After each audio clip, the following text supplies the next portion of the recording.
Hello everyone, this is CA Keval Mota and welcome to the second part of this chapter. Okay, second part में हम अभी start करने वाले हैं, that is reverse charge mechanism.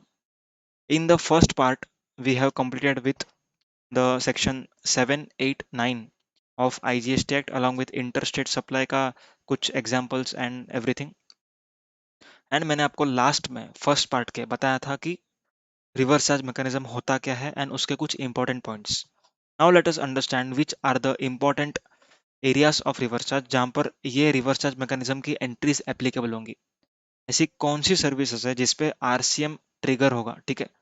These are few cases, that is section notification number 13/2017, notification number 13/2017 central tax rate.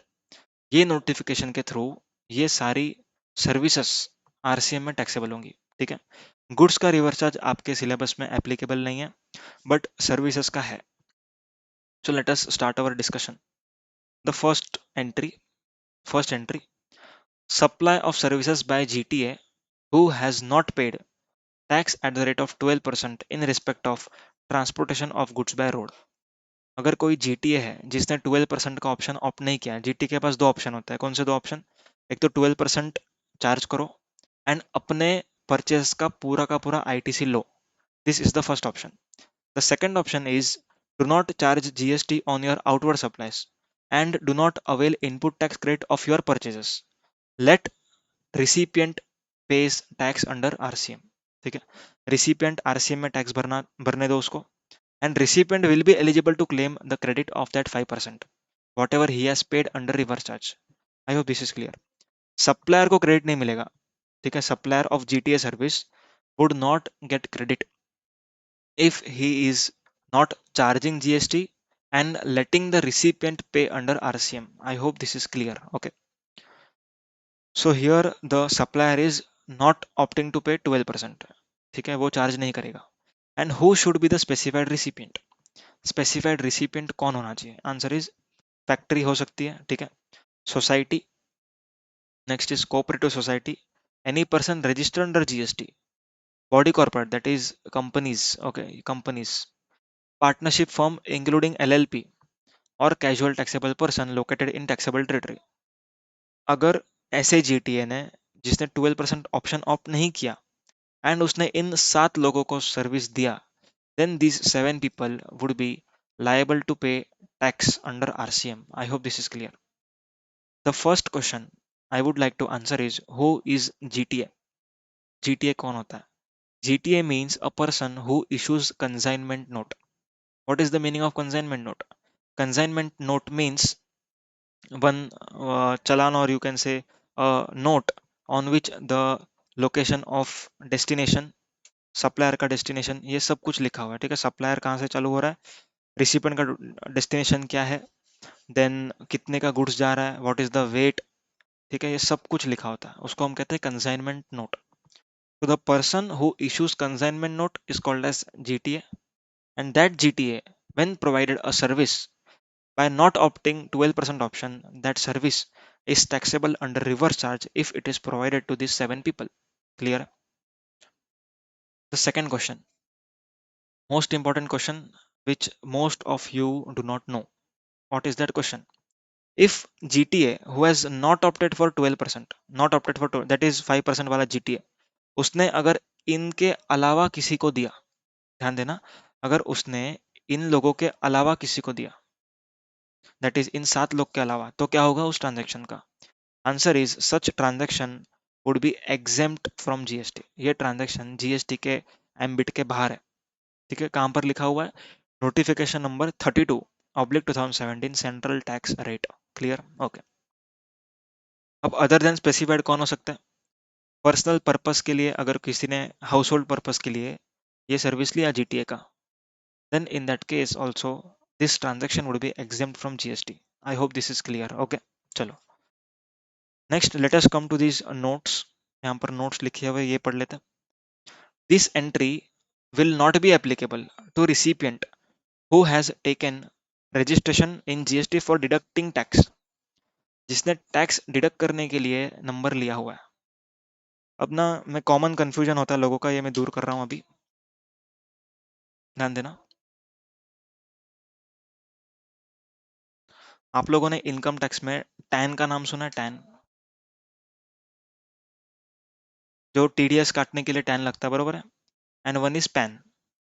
Okay, so यहाँ पर pan जो है ये जीएसटी नंबर का काम कर रहा है, ठीक है? मतलब अगर मेरे पास पैन है तो मेरे को सप्लाई करने मिल रहा है। इन शॉर्ट, मेरे पास अगर जीएसटी नंबर है, आई कैन सप्लाई गुड्स और सर्विसेज, ठीक है?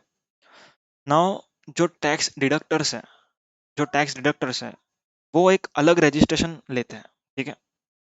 But that registration is not GST registration. It is as good as TAN number, ठीक है? जो टैन नंबर होता है ना, क्या काम करता है टैन नंबर? टैक्स डिडक्शन के टाइम काम आता है। उसी तरीके से टीडीएस में जो जीएसटी का प्रोविजन है, टीडीएस का, इन that case this separate registration means GST में टैन नंबर। क्लियर है? जीएसटी में टैन नंबर। सो जिसने भी जीएसटी में टैन नंबर लिया हुआ है, ठीक है, हम लोग सिंप्लीफाई लैंग्वेज में बोल रहे हैं जीएसटी में tan number, but in legal language अगर एक्ट के हिसाब से जाओ तो वहां पर सेपरेट रजिस्ट्रेशन की बात की है। So here this is a tax deductors number, ठीक है? जीएसटी जो जिसको डिडक्ट करना है उसका नंबर है ये। अगर गवर्नमेंट एजेंसी ने ये नंबर लिया हुआ है, ठीक है, हाउएवर गवर्नमेंट का जो ट्रांजैक्शन है that is outward supply, it is exempt. उसका आउटवर्ड सप्लाई एग्जेम्प्ट है, मीन्स उसको जीएसटी नंबर लेने की जरूरत नहीं है, जीएसटी नंबर नहीं लेना है। हाउएवर उसको टैक्स डिडक्शन का नंबर जो होता है ना, जीएसटी नंबर, ये वाला, ये वाला नंबर उसको लेना पड़ेगा। क्यों? क्योंकि जो भी वो सर्विसेज लेता है उसके ऊपर उसको क्या करना पड़ता है? टैक्स डिडक्ट करना पड़ता है। क्लियर है? तो ऐसे लोग जिसने टैक्स डिडक्शन नंबर लिया पर उन्होंने नॉर्मल नंबर नहीं लिया, ठीक है, दैट नॉर्मल नंबर क्यों नहीं लेंगे? क्योंकि उनका आउटवर्ड एग्जेम्प्ट होगा, तभी नहीं लेंगे ना। ओके, सो अगर ऐसी एजेंसीज ने जीटीए का सर्विस लिया, then this entry is not applicable. What do you mean by this entry? This entry means RCM is not applicable. Now question arises, will this supply would be classified as forward charge? Answer is no. Why? Because there is an exemption mentioned in notification number 12/2017 central tax rate. इस notification में एक exemption है जिसके तहत ये transaction exempt supply माना गया, ठीक है? So whenever GTA providing to government agency who is not required to obtain registration, okay, ऐसे लोगों को सप्लाई किया तो एग्जेम्प्ट माना गया है। Done. Let us come to charts.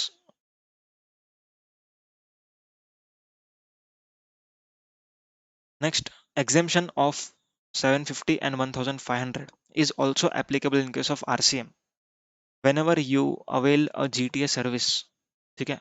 उसमें आपको जो 750 का जो एग्जेम्पशन लिमिट है, ठीक है, क्या था 750 का limit?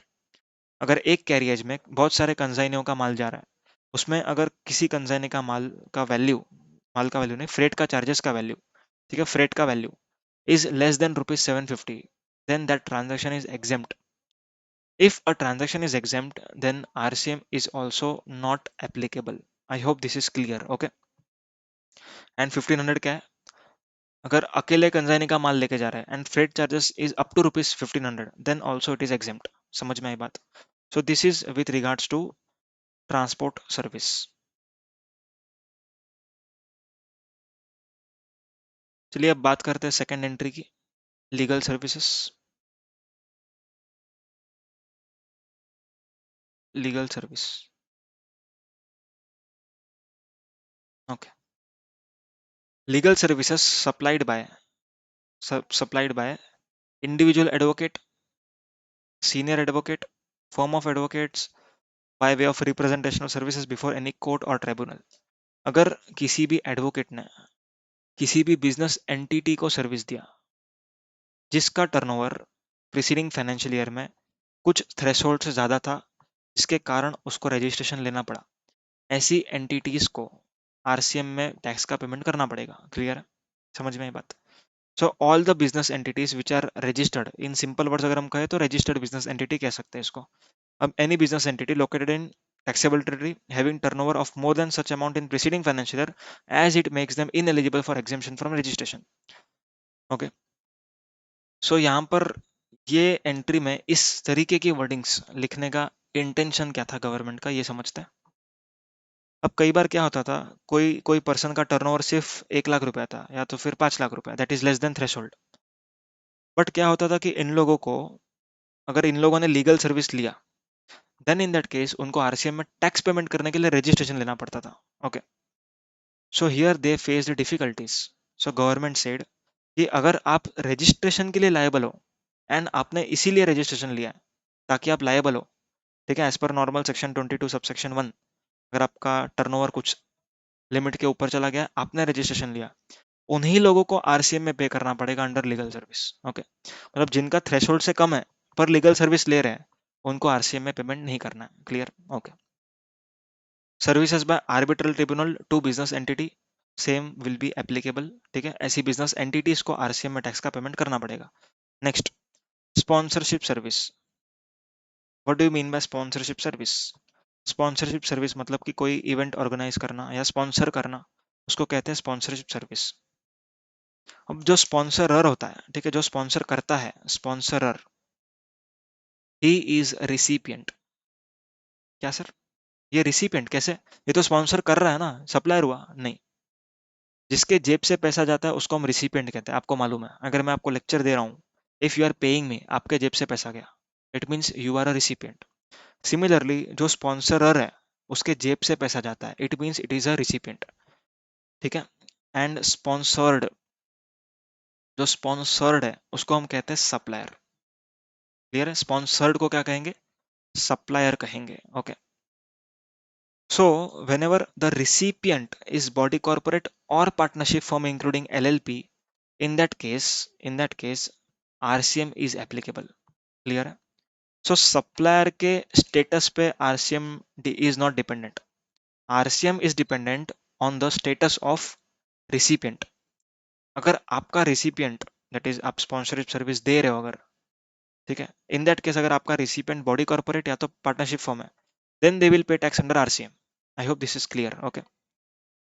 Now, question can come in exam that sponsorship service दिया, sponsorship service दिया,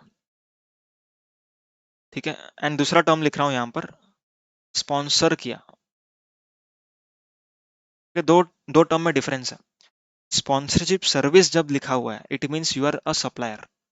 अगर मैं लिख रहा हूँ स्पॉन्सर्ड, आप लोगों ने स्पॉन्सर किया, you have sponsored the event, ठीक है, you have sponsored the event, in that case you are recipient. Clear? समझ में आ रही है बात? तो आपको ध्यान से क्वेश्चन पढ़ना है इस केस में।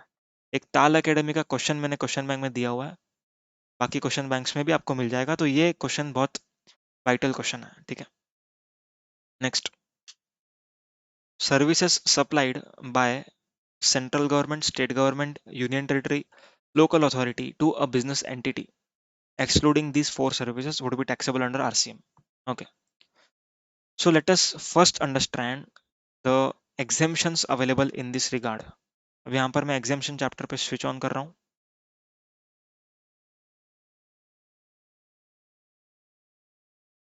ये एंट्री को आपको इसके साथ पढ़ना है। ठीक है, आप अगर एंट्री को आइसोलेशन में पढ़ोगे तो फंसोगे। You have to refer that entry along with this chart.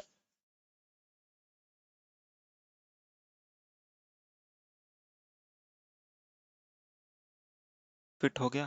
Okay, ऊपर का हेडिंग आपको नहीं दिख रहा होगा, services provided by central government, state government, union territory, local authority. Okay, now this services provided by CG, SG, UT, LA has been divided into 3 parts. ठीक है, 3 part में इसको डिवाइड किया। जो सबसे पहला पार्ट है वो है services by department of post, bye way of speed post, express parcel, life insurance, agency service. ठीक है, यहाँ पर हमने कोड बनाया सेल का। So if these 4 services are there, that is speed post, agency service, life insurance, express parcel cargo, अगर ये 4 service है, ठीक है, आगे और 2 सर्विस ऐड कर रहा हूँ, services in relation to aircraft और vessel, services in relation to aircraft और वेसल। ओके, सो अगर कोई भी सीजी, एसजी, यूटी, एलए ने एयरक्राफ्ट या वेसल के रिलेशन में कुछ भी सर्विस दिया हो, that service and transportation of goods और पैसेंजर, ये सर्विस, ये 3 सर्विस के लिए, दैट इज फर्स्ट कैटेगरी की 3 सर्विस ध्यान देना, ब्रॉडली 3 कैटेगरी, फर्स्ट कैटेगरी में 3 सर्विसेज। इन 3 सर्विस के लिए हमेशा हमेशा हमेशा फॉरवर्ड चार्ज मैकेनिज्म ही लगेगा। There is no exemption available. Even if you are individual, even if you are business entity, even if you are registered, even if you are unregistered, कुछ भी हो जाए, कुछ भी हो जाए, there is no exemption provided to these services. Okay, so these three services would always continue to be taxable under forward charge mechanism. Okay, next, renting of immovable property. Renting of immovable property, अब यहाँ पर हमें bifurcation करना है उसको। अगर business entity को दी जा रही है या तो other than business entity, if it is other than business entity then straight away exemption है, then there is no tax liability, it is 100% exempt. Okay, if it is a business entity, then we have to further divide into registered business entity, unregistered business entity. If renting of immovable property service is provided to a business entity which is registered under GST, reverse charge mechanism would be applicable. मतलब ये registered business entity RCM में tax पे करेगा। तो sir ये RCM में entry में होना चाहिए ना? यस, एंट्री नंबर 5A में लिखा हुआ है, एंट्री नंबर 5A इसीलिए है। क्लियर है? अगर अनरजिस्टर्ड बिजनेस एंटिटी को दिया then it is taxable under forward charge, meaning thereby CGSGUTLA will levy tax from this, will collect tax from that recipient, that is unregistered business entity. I hope this is clear. Okay. Part number 3, services other than 1 2, मतलब इसको छोड़ के, इसको छोड़ के। अगर आप ध्यान से देखो, आरसीएम का जो एक्सक्लूजन्स था उसमें 4 पॉइंट था, 1 2 3 4, यही 4 पॉइंट को छोड़ के बाकी सब सर्विस पर, means specifically entry number 5 speaks about this part. I hope this is clear. Okay, समझ में आ रही है किस तरीके से प्रोविजन हम इंटरप्रिट कर रहे हैं? Services other than 1 2, that is in दोनों को छोड़ के बाकी कोई भी सर्विस अगर बिजनेस एंटिटी को दिया, ठीक है, अगर बिजनेस एंटिटी को दिया जो जीएसटी में रजिस्टर्ड है, ठीक है, रजिस्टर्ड है, या तो फिर उसका टर्नओवर प्रीसीडिंग फाइनेंशियल ईयर में उतने अमाउंट से ज्यादा है कि उसको रजिस्ट्रेशन लेना पड़ा, ऐसी एंटिटीज को आरसीएम में टैक्स पेमेंट करना पड़ेगा। क्लियर है? ओके। सो अगर मैं कहूँ कि मैंने गवर्नमेंट से कुछ सर्विस लिया पर मेरा टर्नओवर 20 लाख से कम है, तो क्या मुझे आरसीएम में पे करना है? नहीं, पे नहीं करना। क्यों? क्योंकि मुझे स्पेसिफिकली आरसीएम के लिए रजिस्ट्रेशन नहीं लेना। क्यों? क्योंकि here the wordings are aggregate turnover in preceding financial year as it makes me ineligible for exemption. Till now I am eligible for exemption. क्यों? मेरा टर्नओवर 20 लाख से कम है, इसीलिए मुझे एग्जेम्पशन मिलेगा। Clear? So here I do not have to take registration only for paying tax under this RCM. Clear? तो section 24 जो है उसके साथ साथ ये लाइंस पढ़ना है। आपको हर उस एंटिटी को रजिस्टर नहीं करना है जिसको आरसीएम में पे करना है। अगर आप इस केस में ऐसी बिजनेस एंटिटी हो जिसको रजिस्ट्रेशन लेना पड़ेगा due to their ineligibility of exemption, ठीक है, मतलब आपको 20 लाख से ऊपर चला गया, 40 लाख से ऊपर गया एंड आपको रजिस्ट्रेशन लेना पड़ रहा है, तो ही ये एंट्री एप्लीकेबल है। If you are not kind of that person, this entry would not be applicable to you. Clear? So ऐसी एंटिटी को आरसीएम, अगर अनरजिस्टर्ड बिजनेस एंटिटी है then it is exempt. Very important. The point of difference between renting of immovable property and this service is here. यहाँ पर unregistered business entity में exempt है, यहाँ पर अनरजिस्टर्ड बिजनेस एंटिटी में FCM है। आई hope this is clear. Okay, so this is the difference. समझ में आ रही है बातें? Okay, and one more point, अगर 5000 से कम का अगर कंसिडरेशन है then that service would entirely be exempt. Clear? आपको मालूम है ये point. Now coming back to charge of GST. Okay, so entry number 5 is done, वहां से ही हमने कर लिया एंट्री पूरा।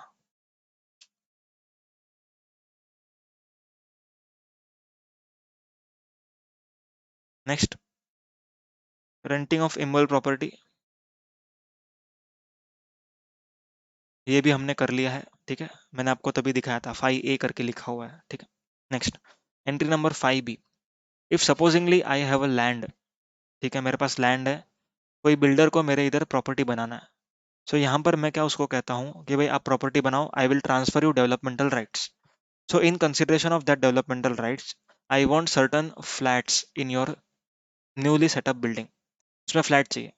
तो यहाँ पर आई एम द सप्लायर, जिसका लैंड है that is the supplier. Okay, जो प्रमोटर है he is the recipient of that transfer of developmental right service. Okay, so the promoter would be liable to pay tax under RCM. Same goes for long term lease. Long term lease में upfront commission, okay, upfront amount, premium, सलामी जो भी है, उस case में आपको RCM में, that is promoter को आरसीएम में टैक्स पे करना पड़ेगा। Okay, next, director services. Director services very important. अब डायरेक्टर दो टाइप के होते हैं नॉर्मली, काफी सारे टाइप के, executive, non executive, part time, whole time, independent, जो भी है, पर हमारे लिए सिर्फ दो ही इंपॉर्टेंट है। कौन से दो? जो पार्ट टाइम है एंड जो होल टाइम है।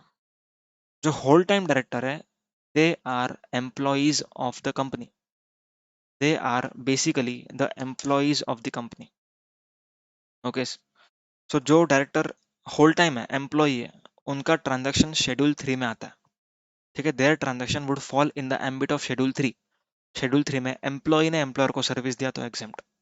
Similarly if director has given service to company who is in whole time directorship, उसका ट्रांजैक्शन एग्जेम्प्ट रहेगा। क्लियर है? If it is a part-time director, then company would be liable to pay tax under RCM. अब last lecture में, that is supply के chapter में, मैंने एक circular छोड़ा था, वो छूट नहीं गया था, छोड़ा था, ताकि आरसीएम में कवर कर सकूं। यहाँ पर आप देख सकते हैं वो circular. Okay, remuneration paid to independent director. जो इंडिपेंडेंट डायरेक्टर है, independent director are not the employees. Clear है? सो यहाँ पर उनका ट्रांजेक्शन शेड्यूल 3 के बाहर है, it means it is taxable. Okay, and यहाँ पर कंपनी को आरसीएम में टैक्स पे करना है, देयर बॉडी कॉर्पोरेट को। If they are whole time, if they are whole time and उनका जो टैक्स डिडक्शन है, ये अगर 192 में होता है, दैट इज सैलरी टीडीएस में, then there would no RCM, क्योंकि ये एम्प्लॉयर एम्प्लॉई है। ठीक है, नेक्स्ट, अगर 194 जे में टीडीएस काटा है, then it will be taxable under RCM. Clear है? Next, in respect of contract for service, in respect of contract for service. Okay, contract for service मतलब कि ये प्रिंसिपल टू प्रिंसिपल ट्रांजैक्शन है। क्या ट्रांजैक्शन है? Principal to principal. So outside the scope of schedule 3, मतलब employ employer transaction नहीं मानेंगे इसको, क्योंकि प्रिंसिपल टू प्रिंसिपल बेसिस है। The body corporate would be liable to pay tax under RCM. If it is contract of service, it means an employment contract. ठीक है, contract of service is employment contract. So if it is a employment contract, Schedule 3 will be applicable and no tax would be levied. I hope this is clear. Okay. So here we completed with entry number 6. Entry number 7. अगर insurance agent ने insurance company को service दिया, so insurance company would be liable to pay tax under RCM. Okay. Next, recovery agent if provided services to banking company, NBFC और financial institution, तीनों को, किसी को भी दिया, so these three entities would be liable to pay tax under RCM. Okay. Next, supplier of services by music composer, photographer, artist or the like by way of permitting the user enjoyment of copyright etc. तो यहाँ पर जब भी music composer, photographer, ये लोग अगर service देंगे, किसको? म्यूजिक कंपनी को, then this music company would be liable to pay tax under RCM. Clear है? अब यहाँ से ऑथर को डिलीट किया, ऑथर को सेपरेट एंट्री में लाया। ठीक है, सेपरेट एंट्री मतलब क्या? अलग से उसका हम टैक्सेबिलिटी देखेंगे नीचे। Entry number 9A, if supposingly I am an author of a book and taxman is a publisher. Okay, so यहाँ पर जो सर्विसेज मैंने उसको दिया है, क्या सर्विस दिया है उसको? मैंने कहा कि भाई आप पब्लिश कर सकते हो, ये मैं आपको राइट दे रहा हूँ। Okay, so this, in lieu of this right I am going to charge some consideration that would be popularly called as royalties. Okay, now here government has given two options. Option number 1, author forward charge में tax पे करे। Option number 2, publisher RCM में tax पे करे। फिर दो option है। अगर ऑथर को फॉरवर्ड चार्ज में टैक्स पे करना है तो उसको ये दो कंडीशंस फुलफिल करनी पड़ेंगी। If he is not fulfilling this two conditions, then publisher would be liable to pay tax under reverse charge. What are those two conditions? Author को जीएसटी में रजिस्ट्रेशन लेना पड़ेगा। ठीक है, एंड उसको एक अनेक्शर 1 में डिक्लेरेशन देना पड़ेगा कि भाई मैं टैक्स पे करूंगा, मैं रजिस्टर्ड पर्सन हूँ, ठीक है, ऐसा डिक्लेरेशन देना पड़ेगा। एंड अनेक्सर 2 में उसको एक डिक्लेरेशन देना पड़ेगा अनेक्सर 2 के हिसाब से, जो नोटिफिकेशन में है। सो ये दो अगर कंडीशन फुलफिल कर देता है कोई author, then he will be collecting tax on the royalty received by him from publisher. Clear है? मतलब मैंने जब रॉयल्टी कलेक्ट किया, I am supplier, taxman is the recipient, so I have to charge GST if these two conditions are fulfilled. If these two conditions are not fulfilled, that is any of this condition is not fulfilled, then publisher, that is taxman, would be liable to pay tax under RCM. Clear है? One important point, ये option साल में, पूरे साल भर में apply करना है, ठीक है, साल के बीच में विड्रॉ नहीं कर सकते हैं। Done. Next, entry number 10, services by way of, services by way of by members of overseeing committee to RBI. ठीक है, अगर ओवरसीइंग कमिटी ने आरबीआई को सर्विस दिया, this are the independent agency, अगर इसने आरबीआई को सर्विस दिया, then RBI would be liable to pay tax under RCM. Clear? Most importantly exemption में आप पढ़ोगे, services by RBI are exempt, services to RBI are taxable, and here the charge is shifted from overseeing committee to RBI. Clear? Okay. Next, services by individual direct selling agent, यहाँ पर सिर्फ और सिर्फ individual DSA covered है। It means proprietor, partnership firm, body corporate, LLP are not covered. Okay, if you are an individual DSA, you are providing services to a banking company or NBFC, not even a financial institution. Okay, so individual DSA providing services to banking company or NBFC, then banking company or NBFC would be liable to pay tax under reverse charge. If partnership firm is providing services to banking company, NBFC, forward charge, LLP and companies, forward charge. Clear? Individual DSA, reverse charge. Next, services by business facilitator. Now what is the meaning of business facilitator? Business facilitator होते कौन है? In rural areas, in rural areas bank का branch open करना possible नहीं है। क्यों? क्योंकि वहां पर अगर हम ओपन करेंगे तो क्या पता फिक्स कॉस्ट भी रिकवर ना हो, there can be loss. So in rural areas, banks fear to open a branch. Okay, so to curb this, we can say the facilities, ठीक है, ये facilities को मतलब देना है, लेकिन ब्रांच ओपन किए बिना देना है। ओके, सो ये जो बीच का जो गैप है, उसको हमको हटाना है, तो क्या करना पड़ेगा? उस गैप को ब्रिज करना पड़ेगा। सो वो गैप को ब्रिज करने के लिए बिजनेस फैसिलिटेटर्स अपॉइंट किए जाते हैं। Business facilitator is a person, okay, वो ट्रांजैक्शंस कैरी आउट करता है on the behalf of branch, on the behalf of bank. जैसे कोई विलेजर को एक अकाउंट ओपन करना है, पैसा डिपॉजिट करना है, बिजनेस फैसिलिटेटर विल हेल्प। ठीक है, so business facilitator is providing services to a banking company, not financial institution और NBFC. So banking company would be liable to pay tax under reverse charge mechanism. Clear? Next, services by agent of business correspondent to business correspondent. Okay, agent of business correspondent to business correspondent is covered under the ambit of reverse charge. Clear है? Next, security services.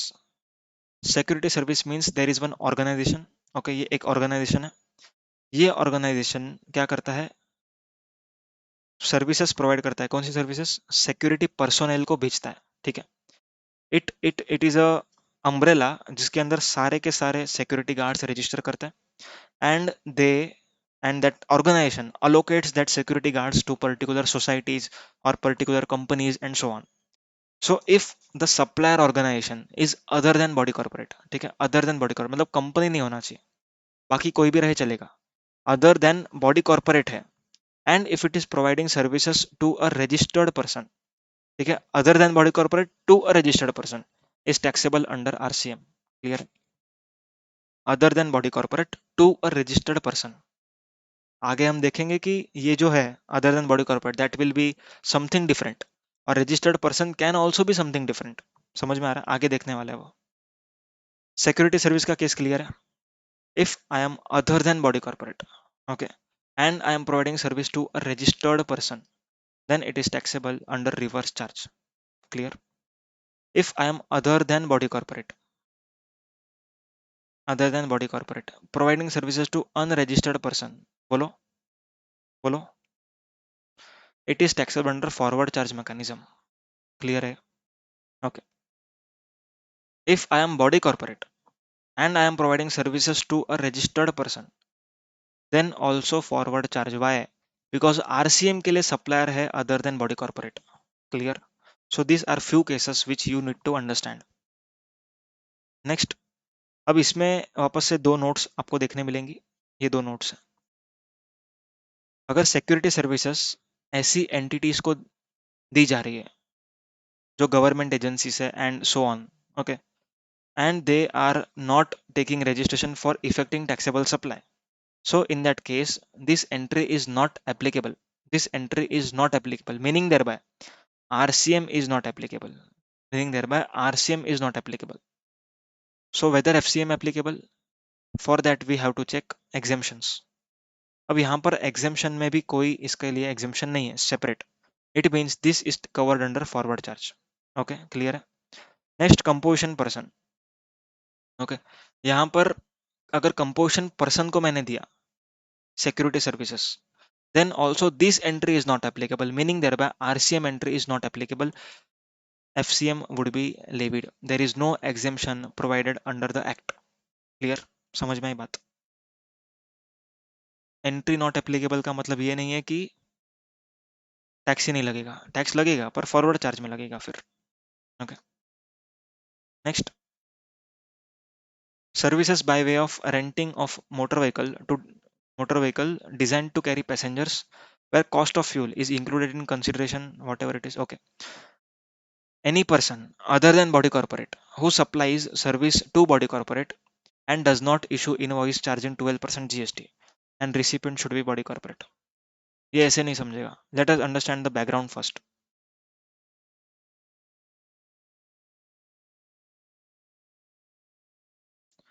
अब ये background क्या था सुनना ध्यान से।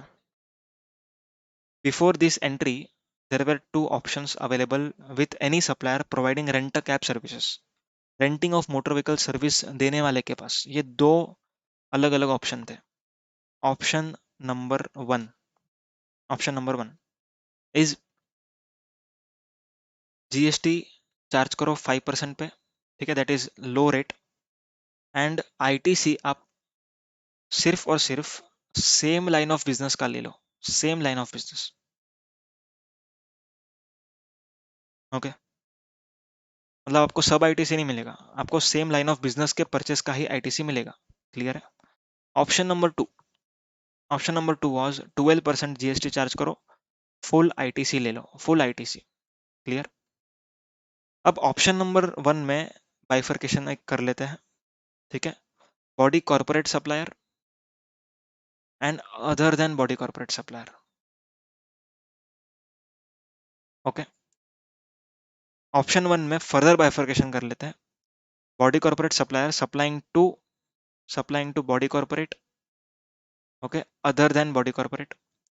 Other than body corporate में भी दो कर लेते हैं, body corporate, other than body corporate. Okay, अब यहां पर मैं आपको इंपॉर्टेंट पॉइंट बताने जा रहा हूं, ठीक है, ध्यान से सुनना। अब आरसीएम किन लोगों के लिए एप्लीकेबल है? जो लोग ऑप्शन वन फॉलो करते थे, ठीक है, जो लोग ऑप्शन वन फॉलो करते थे एंड जो बॉडी कॉर्पोरेट नहीं थे एंड जो अभी बॉडी कॉर्पोरेट को सर्विस देने वाले, ठीक है। So option one, other than body corporate to body corporate, this is covered under reverse charge mechanism with effect from 1st October 2019। Clear है बात? जो लोग ऑप्शन वन फॉलो करते थे, it means 5% with limited ITC. जो लोग other than body corporate supplier थे, जो सप्लाई करते थे बॉडी कॉर्पोरेट को, this particular entry is covered under reverse charge mechanism. बाकी सब एज इट इज है, बाकी सब पे फॉरवर्ड चार्ज है, FCM FCM FCM FCM. Clear है क्या बात? समझ में आई बात? बोलो yes. Okay, next,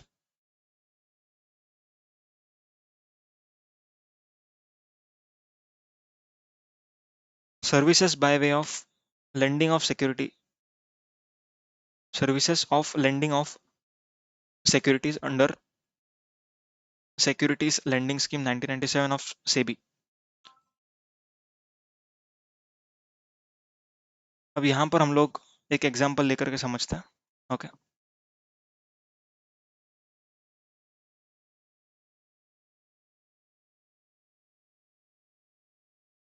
okay so now here I am taking example. Supposedly एक पर्सन है जिसका नाम है मिस्टर ए। ठीक है, मिस्टर ए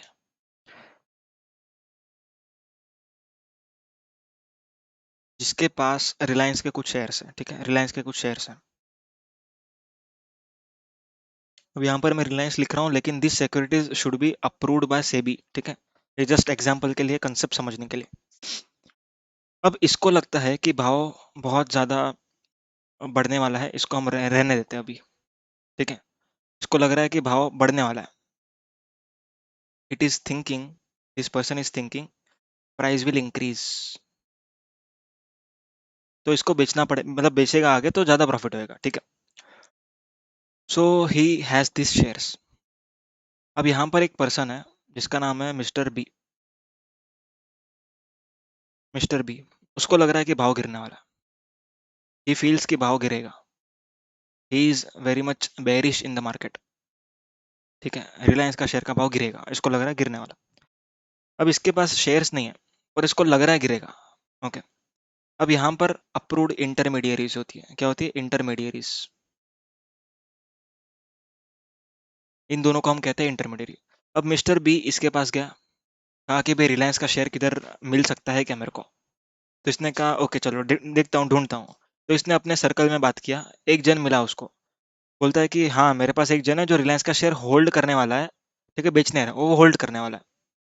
तो यहाँ पर ए क्या सोचता है कि यार वैसे भी मैं होल्ड करने वाला था, उससे अच्छा मैं किसी को भाड़े पे देता हूँ। भाड़े पे in the sense literal meaning मत समझो इसको, सिक्योरिटीज लेंड किया है। ठीक है, for certain period of time. Okay, तो यहाँ पर मिस्टर ए जो है वो एक अग्रीमेंट वगैरह साइन होता है, जो भी है लेंडिंग करेगा इसके through. This is the intermediary, ये इंटरमीडियरी। ओके, अब यहाँ पर इसके पास अभी शेयर्स आ जाएंगे बी के पास। किसने इसको लेंड किए? ए ने। Now B has for example 1000 shares, इसके पास 1000 शेयर्स आ गए। ये बेरिश है। बेरिश मतलब इसको लग रहा है कि मार्केट गिरेगा, तो आज इसने ये शेयर्स को सेल कर दिया। फॉर एग्जांपल आज का भाव लगभग 2000 के पार चालू है। ठीक है, तो 2000 एक एग्जांपल रफ पकड़ते हैं। सो यहाँ पर कितना हुआ? 2000 तो 20 लाख रुपीस इसने ये शेयर्स बेचे। ओके, अब ये शेयर्स इसने बेचे, कहाँ से आए इसके पास? इसने ए से उधार पे लिए थे, लेंडिंग पे ले लिए थे। क्लियर है? अब यहाँ पर ये शेयर्स का वैल्यू गिरने वाला है, इसको मालूम है। तो यस, सच में गिर गया यार, 1800 हो गया। ठीक है, अब ये क्या करेगा? ये शेयर्स को खरीद लेगा। तो 18 लाख में इसने खरीद लिए वापस। ठीक है, तो यहाँ पर इसने अपना प्रॉफिट कितना बनाया? 2 लाख रुपए का। आई होप दिस इज क्लियर। यहाँ पर उसने कितना प्रॉफिट बनाया? 2 लाख रुपए का। और यहाँ पर ए को क्या मिला? ए को ये लेंडिंग फीस देगा। क्या देगा इसको? ए को क्या देगा? Lending fees. Lending fees. And इसको क्या देगा? इंटरमीडियरी का कमीशन। क्लियर है? ट्रांजैक्शन में वो कैसे फ्लो हो रहा है देखो, कंसिडरेशन। बी से ए को लेंडिंग फीस जा रहा है। इन शॉर्ट इंटरमीडियरी के थ्रू होके ही जाएगा, डायरेक्टली नहीं जाएगा। ठीक है, क्योंकि ए को नहीं मालूम होता है कि उसका शेयर उसने किसको लेंड किया, खाली इंटरमीडियरी को मालूम होता है। ठीक है, मतलब ट्रांजैक्शन का फ्लो किस तरीके से है?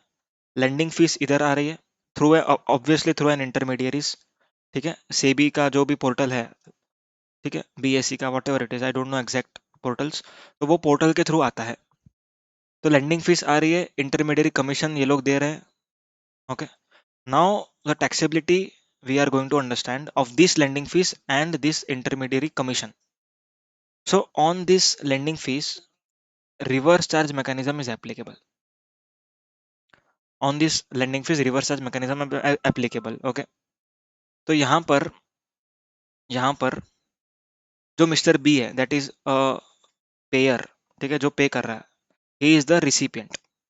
ठीक है, he is the recipient of lending services. Clear है? तो यहाँ पर इसको टैक्स पेमेंट करना पड़ेगा आरसीएम के अंडर। क्लियर है बात? समझ में आई? And what about this commission? This commission ये इंटरमीडियरी चार्ज करेगा जीएसटी फॉरवर्ड चार्ज के अंडर। सो रिवर्स चार्ज किस पे एप्लीकेबल होगा? लेंडिंग फीस पर। एंड कमीशन पर क्या एप्लीकेबल होगा? Forward charge.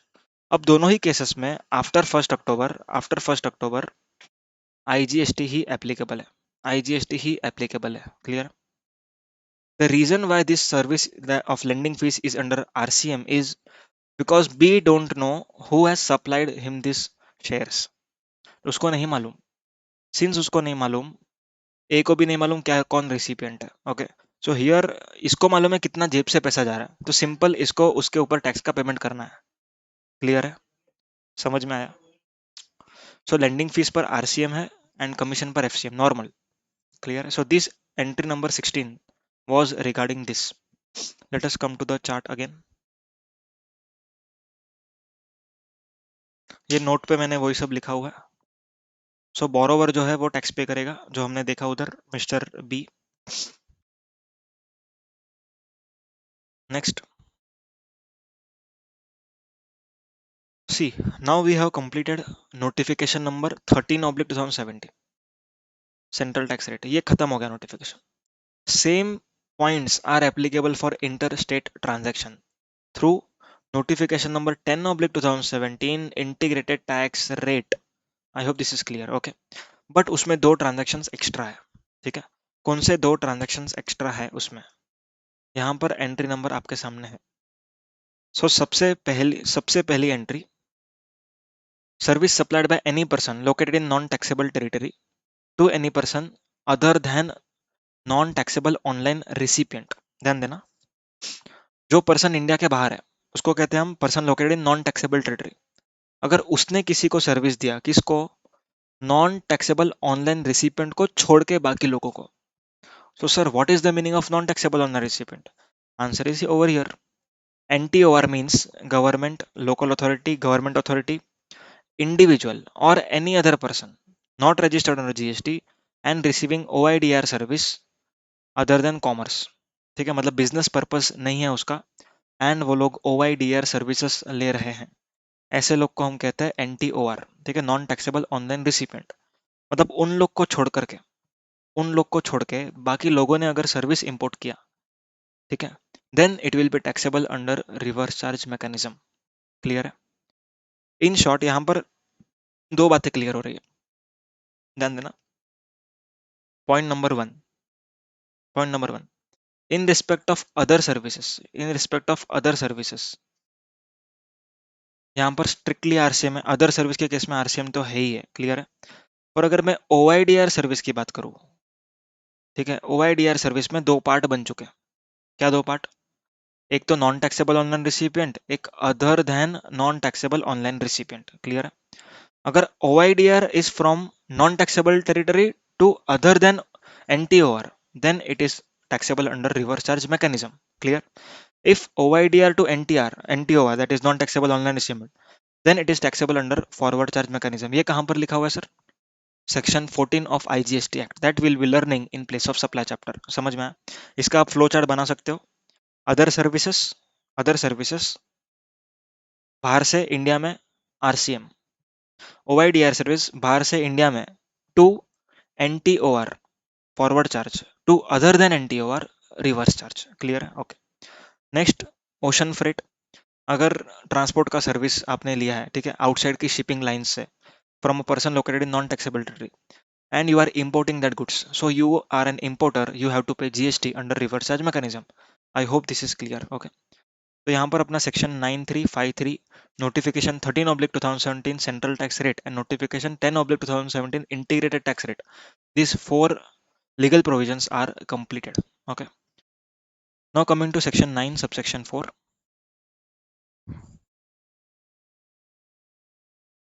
Section 9 subsection 4।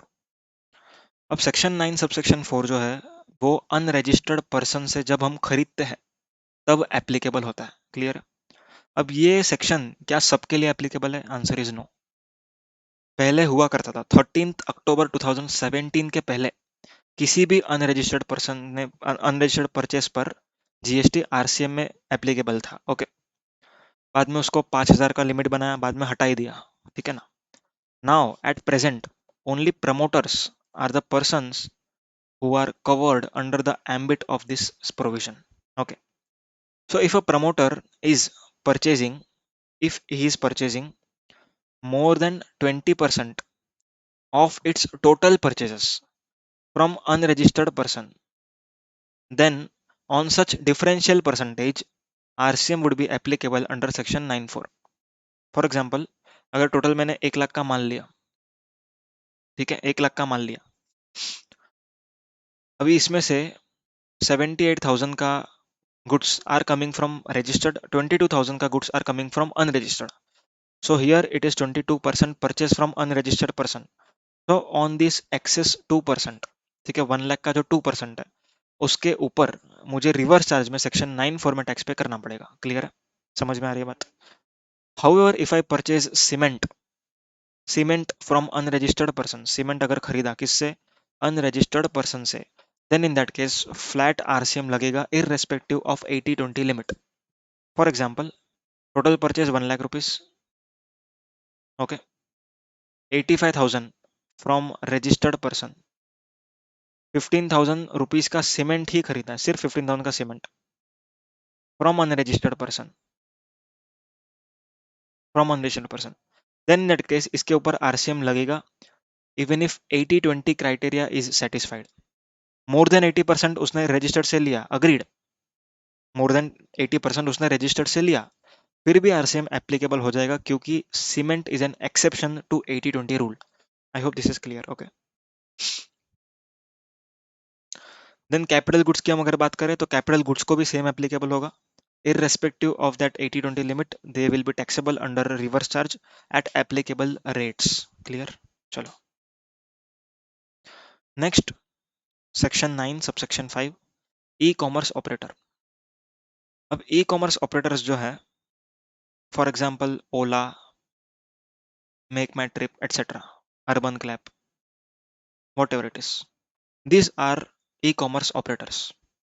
अब ई कॉमर्स ऑपरेटर जब कोई सर्विस दे रहा है, ठीक है ना, वहां पर गवर्नमेंट को टैक्स चाहिए. एक एग्जांपल लेता हूँ, क्लियर हो जाएगा. For example, you are over year, आपको कैब में जाना है कहीं पर, ठीक है, कैब में कहीं पर जाना है, आपने क्या किया? ओला का ऐप लिया, ओला पे कार को बुक किया, it came to your destination, ठीक है, आपके आपके लोकेशन पर आ चुकी है, ठीक है ना. अब यहाँ पर आप रिसिपिएंट हो, ये सप्लायर है, okay, and Ola is an e commerce operator, ठीक है. Now government wants tax from this transaction, government को टैक्स चाहिए. गवर्नमेंट क्या कहता है कि सप्लायर टैक्स दो. सप्लायर कहता है कि भाई मैं रजिस्टर्ड कैसे लूँ, रजिस्ट्रेशन कैसे लूँ, मैं तो छोटा आदमी हूँ, मुझसे क्या टैक्स लेते हो, मैं नहीं भरूंगा. Can we expect a driver to obtain GST registration? No. Can we accept a recipient to pay tax under RCM? No. So here the only person who can pay tax is Ola. So here it would be deemed that Ola has supplied services to him. So here Ola would be liable to pay tax, that is e-commerce operator would be liable to pay tax in case of passenger transportation service. Passenger transportation service में Ola will be paying tax. I hope this is clear. Okay. Next, speaking about hotel accommodation and utility services. In this case, if the hotel which is booked through MMT, ठीक है, यहाँ पर MMT का example लेते हैं, Make My Trip, it is an e commerce operator, and hotel है for example Taj hotel, example Taj hotel, मैंने MMT से ताज होटल बुक किया, ठीक है. सो यहाँ पर टैक्स की लायबिलिटी किसकी है? Can government expect Taj hotel to pay tax? Yes, it can expect. Why? Because Taj hotel is a big name. Big name matlab it is registered under GST. So if supplier is registered under GST, in that case supplier will be paying taxes. Okay, supplier will be paying taxes in case of transactions where they are registered. जहाँ पर supplier registered है वहाँ पर supplier पे करेगा. However, where supplier is not registered, it is a small person. In that case, MMT would be liable to discharge tax. Clear है क्या? MMT tax पे करेगा. समझ में आई बात? So these are services on which e commerce operator is deemed to be the supplier. Clear हो गई बात? Then coming to utility services, जैसे अर्बन क्लैप है, आपको प्लम्बर चाहिए, वो सब आ जाते हैं घर पे। सो इफ दैट प्लम्बर का company or plumber ka organization is registered under GST, that organization is going to pay tax to the government. If they are unregistered, that the urban clap will be going to pay tax to the government. Clear है? चलो, if e-commerce entity, that is e-commerce operator, if e-commerce operator does not have physical presence in India, India में उसका कोई presence नहीं, तो उसको एक person को अपॉइंट करना पड़ेगा, एक रिप्रेजेंटेटिव रखना पड़ेगा, एंड गवर्नमेंट को टैक्स का पेमेंट करना पड़ेगा। यहाँ पर यहाँ पर कंपलसरी रजिस्ट्रेशन के प्रोविजंस ट्रिगर हो जाते हैं। ठीक है, जो सप्लाईज जो 95 एंड 55 में टैक्सेबल है, दैट इज जिधर supplier is e commerce operator, उसको कंपलसरी रजिस्ट्रेशन लेना है। ठीक है, ECO to obtain compulsory registration. कौन से केसेस में? Passenger transportation service, then hotel accommodation and utility में तब जब hotel and utility service provider is not registered. I hope this is clear. Okay, so here we have completed with section 9, section 9 1 2 3 4 5, section 5 1 2 3 4 5। ठीक है, सब sections की बात कर रहा हूँ, ये सारे के सारे अपने कवर हो चुके हैं। Now there is one circular, let us try and understand that.